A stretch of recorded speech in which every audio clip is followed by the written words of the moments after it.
Welcome to Mortgage 101. So, as we were speaking, we're going to be talking about GDS and TDS very quickly just to refresh everyone's mind here, right? So, GDS, TDS, your gross debt service ratio and your total debt service ratio, Okay.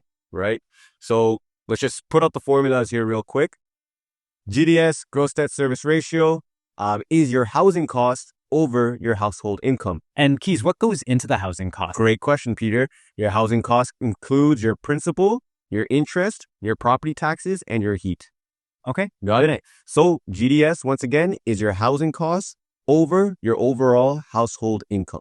So if there's just you in your household, then it's just your income. If Right. it's both me and Peter in the household, then it's both our incomes, so on and so forth, right? Your total debt service ratio, or your TDS, is your housing costs plus any other debts over your household income. What would those other debts look like? Yeah.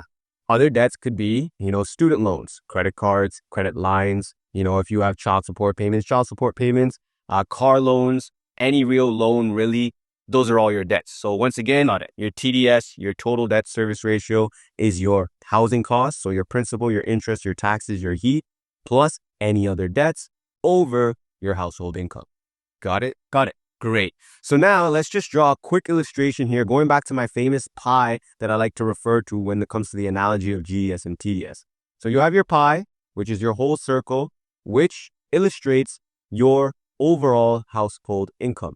Now, when it comes to the A lenders, they have a strict policy of 39% GDS and 44% TDS, right? So when we're looking at that full pie, that GDS is 39%. 39% of your household income is what's going towards your housing costs, right?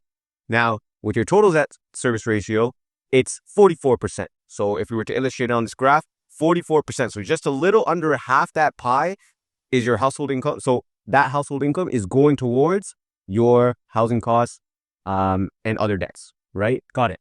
Now on the B side, however, if we're looking at the same pie, B side is willing to go up to 60-60 on both GDS and TDS. So when you're looking at that illustration, we have an extra almost 15 to 20% of extra funds that you can use from your household income to use towards your housing costs and other debts. So they give you a little bit more wiggle room, so to speak. Yes, exactly. So going back to what we were going to speak about just now is that risk tolerance, right? Okay.